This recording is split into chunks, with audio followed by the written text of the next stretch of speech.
Hi everybody, and welcome to my first of two videos on the Pentax MX.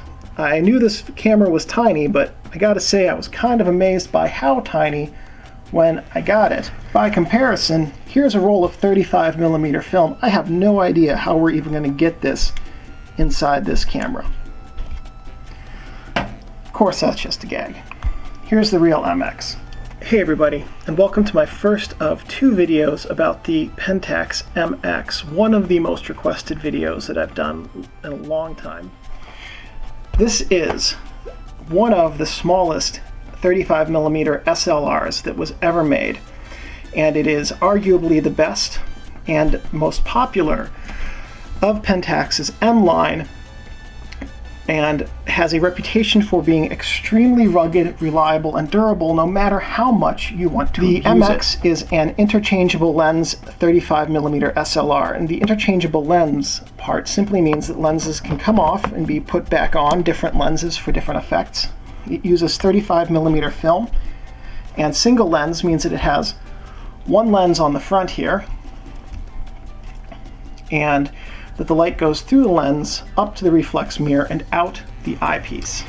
It has a center-weighted averaging meter, shutter speeds of 1 second up to 1/1000th of a second, a 97% viewfinder magnification, which means that what you see through the viewfinder with a normal lens is 97% the same of the size that it will be on the film, and 95% frame coverage means that what you see through the viewfinder is 95% of the image, and we'll talk about that a little bit later. The Pentax MX was one of the earliest Pentaxes with interchangeable focusing screens, and the focusing screen is that little bit right there. And what that means is that you could change out the focusing screen to get different screens for specialty shooting. And it has a flash sync speed of 1/60th of a second. The target market for the MX was the professional user as well as advanced amateurs, but mostly professional users based on how rugged it is. It has all mechanical operation. The batteries only run the light meter, and that means that this has great reliability in the field. If your batteries die, you're not suddenly without a camera. This also has an excellent low light meter and is one of the better meters ever made for low light photography. This was produced by Asahi Pentax in Tokyo, Japan from 1976 to 1985, so a pretty nice production run. This was preceded by the previous Pentax flagship, the K2, which had automatic exposure photography, which this one did not keep. It was concurrent with the ME, ME Super, MG, MX, and other M cameras, as well as the LX and K1000. And this was followed by the LX. So, if you have your MX with you, let's take a look at all of the different things on this camera, and we'll go through it step by step. Here's the top of the Pentax MX, and even though technically these aren't on the top, we always start with the camera strap lugs, and this is where you attach your camera strap. This is the film rewind knob, and the film rewind lever pops out of it, and this is what you would use to rewind your film. Here we have the flash hot shoe with X sync. The little red X there tells you the type of contact that is in the hot shoe, which is 1/60th of a second for electronic or xenon bulbs, which is where the X comes from. That little red triangle right there between the prism housing and the dial is the shutter speed index, and that tells you which shutter speed you have your camera set to. This is the shutter speed dial, and it tells you the different shutter speeds that you can select. Then we have the film speed selector right here, and the little number next to the ASA or above the ASA is your film speed. To access it, you push down this little locking button and then rotate the outside of the shutter selector dial. This is the shutter release right here, and it is surrounded by a lock that prevents it from being accidentally triggered. There we go. And this lever is the film advance lever, and it's what you would use after you take a picture to advance the film to the next frame. And right above that we have the frame count window, and that tells you how many frames into your roll of film you are in. It tells you what frame number you're on.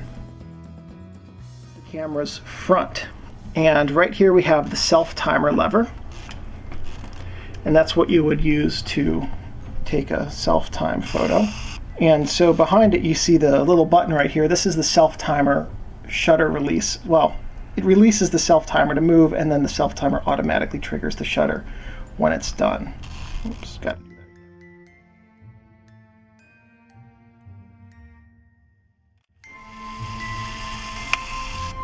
Here we have the lens mount, this ring right here.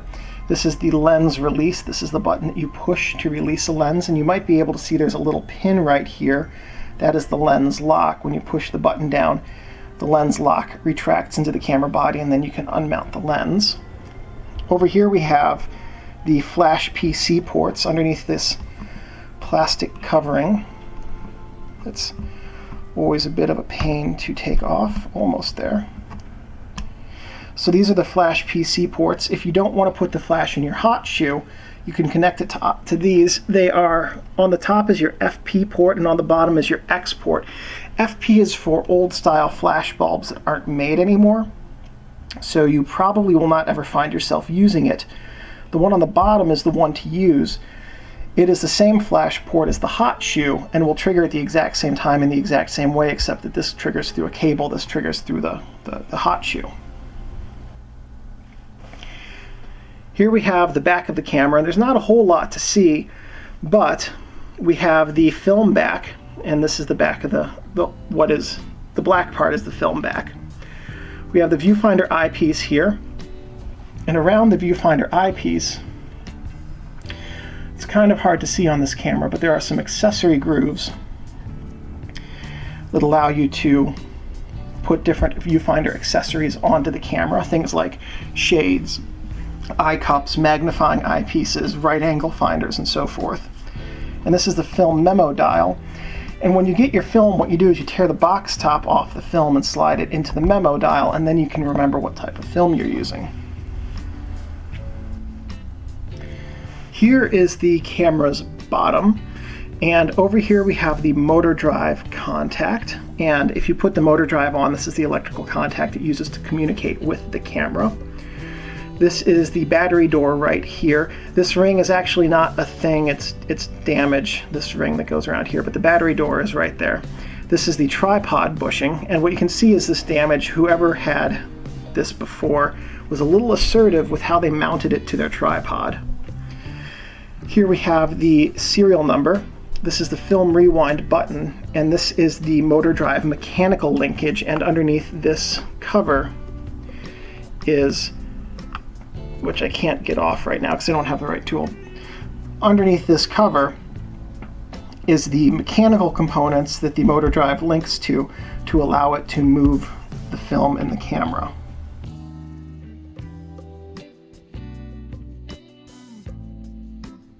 Here we have the inside of the camera, and what we have here is the film cassette chamber. And to get to the inside, of course, if it's closed, all you have to do is lift up on this film rewind knob until the back pops open, just like this. So here on the back on the back of the camera, let's go take a look at the inside of the camera. To get into the camera, lift up the film rewind knob, and the back will pop open. Here is the film cassette chamber. This is where you will put the film to load it before you go out shooting. These 4 silver rails are the film guide rails. The 2 on the outside keep the film from moving up and down as it travels, and the 2 on the inside keep the film flat on plane so that the lens focuses the light to the exact spot on the film where it needs to be focused. This is the shutter curtain. It's a cloth shutter curtain right there. This is the film tension sprocket, and this helps to keep the film from being pulled back into the cassette and keeps proper tension on it to help keep it flat, and also helps guide it onto the film take-up spool right here. And so every time you take a picture, when you advance the film, the take-up spool advances, pulls the film to the next frame, and resets the shutter and cocks it for the next use. On the film back, we have the film pressure plate right here, and we have the film cassette placement spring right here.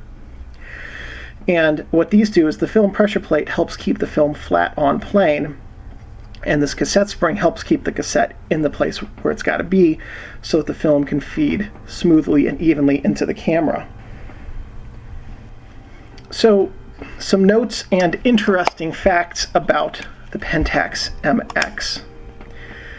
This was one of the smallest professional grade SLRs ever made, and that's what it's most well known for, but that's not necessarily what it should be most well known for. The MX had a new type of meter, gallium arsenide, and that's about 1,000 times more responsive in low light settings than cadmium cell meters, which were the old type of meters, giving this an extremely reliable low light sensitivity. Electronically, this camera is very simple. It has exactly 9 wired connections, which compared to other cameras of its day is basically none.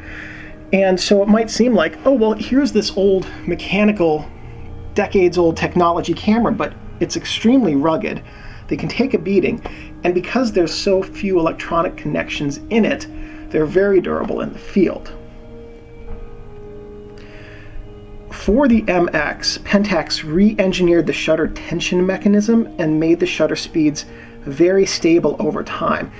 In fact, even a neglected MX will likely have reliable shutter speeds. It is very possible that the MX was the most reliable film body ever made by Pentax. It has got a well-earned reputation for being very durable and very rugged and just lasting forever. They are extremely solid and well-made cameras despite being very small. These are very tiny cameras. In fact, it's so tiny that it's not really enjoyable for me to hold. So let's take a look at some photos I've taken with this camera and some thoughts that I have about this camera, and then we'll come back and talk about some camera notes. This is not my first version of this narrative. I've written it, deleted it, rewritten it, deleted it, and started from scratch a goodly number of times. My drafts all had one commonality. They belched vitriol like smoke from a forest fire. Each iteration contained more bilious indictments of the MX than the previous. Before writing this one, I went back to the photos I took with the MX, and I hope the entire tone of this voiceover changes for it. Looking at the photos the MX returned, they are some of the most accurately metered I've ever taken. And I didn't give the MX any kind of testing cakewalk. Shade in bright spots, changing light, harsh brightness, excessive contrast. I threw at the MX all of the toughest situations I could put it in. All of the images came back generally well. I slapped non-system lenses on the front, including the Samyang 10mm and an ancient 58mm f2.4 Takumar and M37 mount. It took them both, did its job properly, and broke no sweats. My MX was abused like an unloved stepchild. The foam in most of it is gone. The mirror bumper has disintegrated and left only a metal beam for the mirror to hit. The shutter button feels like I'm pressing against a mountain until, BAM! With a sudden jolt, it gives and the shutter actuates. And I forgot to mention that I had to break the lens it came with off of the mount with a ball peen hammer and vice grip pliers. I'm not kidding about that. The old lens had corroded to the lens mount. Salt and water had, apparently, corroded the lens to the MX, had made the lens's mount and the MX's mount effectively one piece. After I used a metal file on the mount to remove the raised and corroded areas, it still mounts lenses properly, and they focus at infinity. So is this camera well made? Yeah, it's probably the most resilient Pentax body ever produced. And for all of that abuse, my taking the lens off the front of it and whatever happened to it before I got it, my MX takes stunning photos. I mean, seriously, look at how well it captured the light in some of these images that are playing as I speak. This camera has a simply magnificent meter, and it worked in every one of the nasty situations I threw at it. So I decided to give it the nastiest test I can throw at a camera. I have this motion picture film, Kodak 2383. It's a color print film that I think is used as the stock for creating the movies that you see in a movie theater.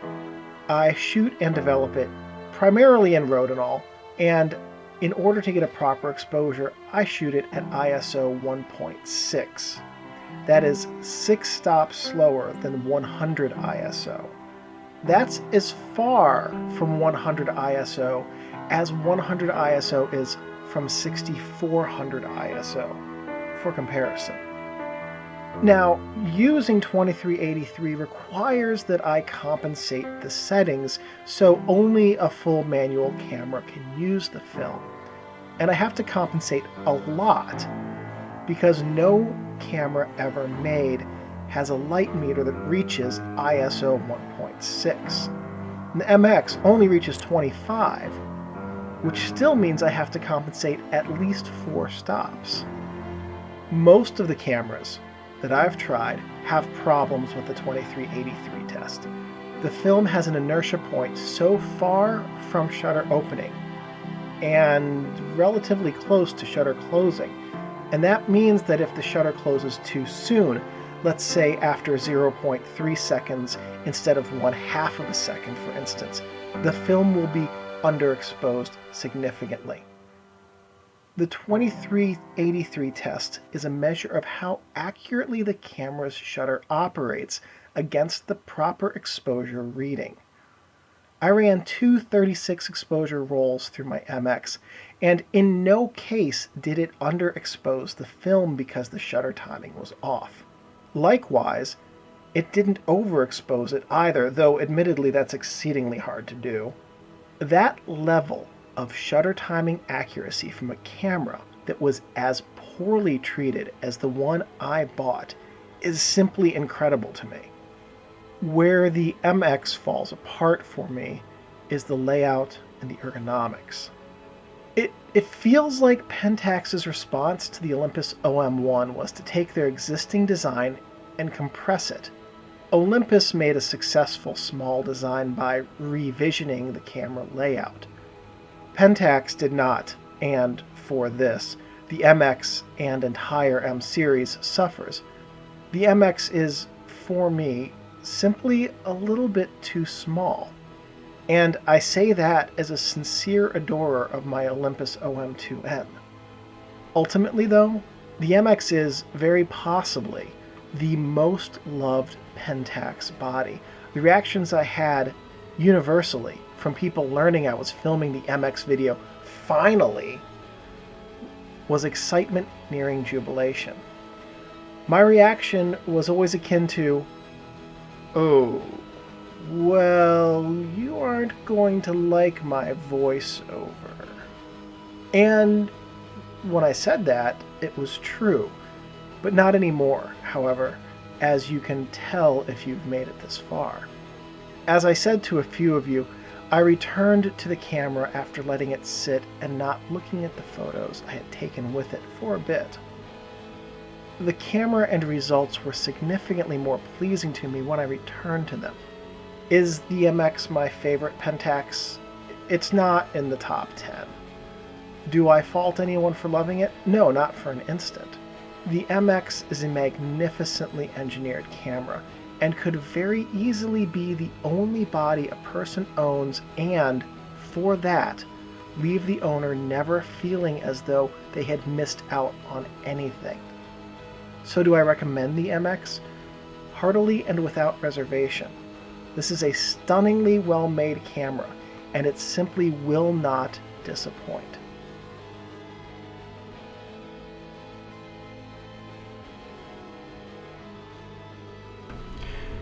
So here are some things not to do with your camera. Do not touch the shutter.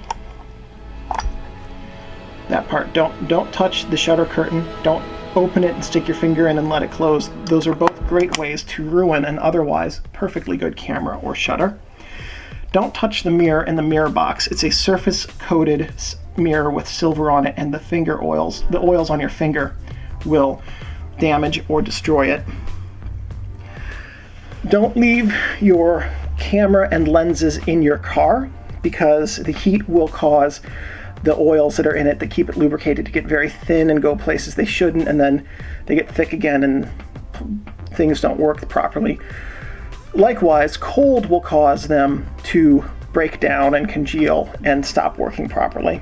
In fact, when I got this camera, I had to take the lens mount off and clear a whole bunch of very, very gummy oil out from behind the lens mount. Do not store your gear in a plastic bag, because moisture will get in there. Same thing with a plastic box. Moisture will get in there and fungus will grow, and fungus loves to eat lens coatings, and fungus loves to eat leather.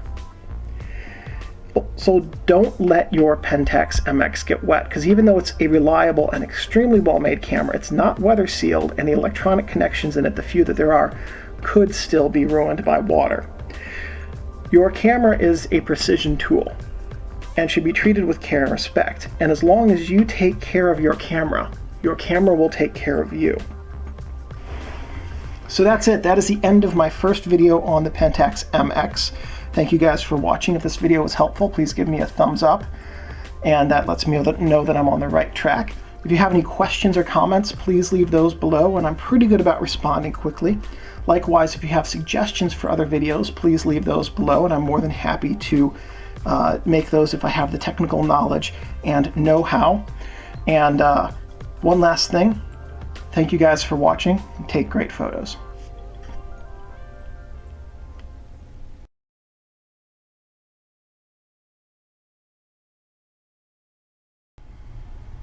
Man, it's amazing how tiny this MX is. It's just, and the lenses just slide right on and off, but I mean, you can't see through them. How do you even take a picture with this thing? And there's no mirror. It's so tiny.